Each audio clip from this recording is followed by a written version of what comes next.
Le constat que l'on fait sur les 8 premiers mois de l'année 2016, c'est celui du redémarrage de l'activité du marché locatif privé.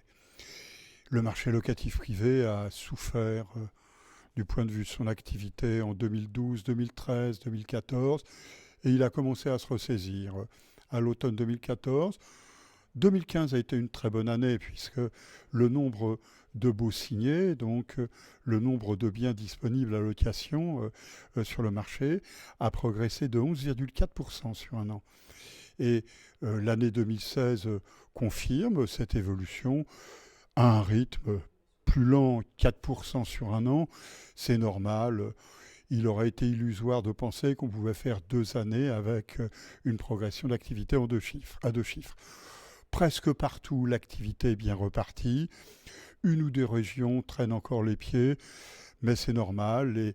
Les difficultés économiques, par exemple en Franche-Comté ou dans le Limousin, font que le marché n'a pas retrouvé le même dynamisme. Pour autant, dans le même temps, on s'aperçoit que les loyers se sont ressaisis, bien sûr, mais ils restent contenus. La progression des loyers sur un an, aujourd'hui, est de 0,5%. Faisant suite à une année 2015 pendant laquelle les loyers de marché avaient baissé de 1,3% en moyenne. C'est une reprise, mais sans pression sur les loyers.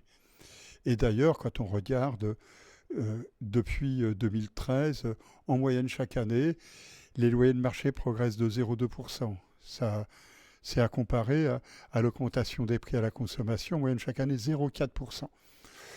Ça confirme bien donc le constat qu'on a fait depuis quelques années déjà, un formidable ralentissement dans la progression des loyers de marché. Et surtout, ce qu'on voit, c'est que aucune ville pratiquement n'échappe à cette évolution. Si on prend les villes de plus de 150 000 habitants, 75% de ces villes connaissent depuis 2013 un loyer en baisse ou un loyer qui progresse moins vite que l'inflation. Toutes les grandes villes sont dans ce cas-là. Celles auxquelles on pense, Lille, Grenoble, Marseille, Lyon, et les autres, Toulouse, etc. Et sur Paris, la progression est de 0,9% en moyenne chaque année depuis 2013. Attardons-nous quelque peu sur Paris.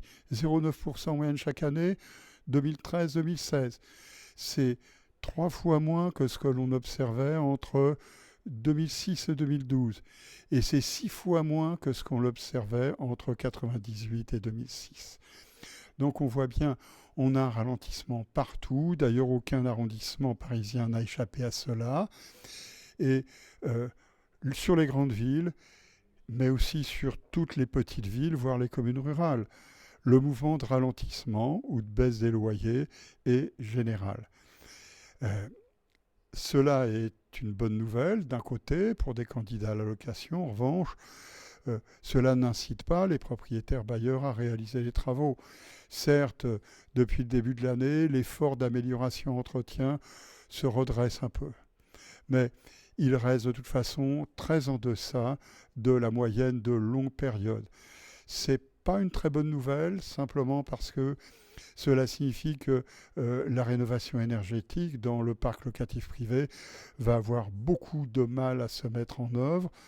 Le mouvement de baisse des loyers ou de stabilisation des loyers n'est pas une belle incitation. Les niveaux des loyers que l'on connaît aujourd'hui, quand on tient compte de la fiscalité locale et de la fiscalité nationale, sont peu propices au financement des travaux par les propriétaires bailleurs. Donc, une bonne nouvelle, un marché qui repart. Une autre nouvelle, qui peut être bonne ou moins bonne suivant le point de vue que l'on prend, une faible progression des loyers de marché. Une mauvaise nouvelle, l'effort d'amélioration entretien reste toujours aussi bas.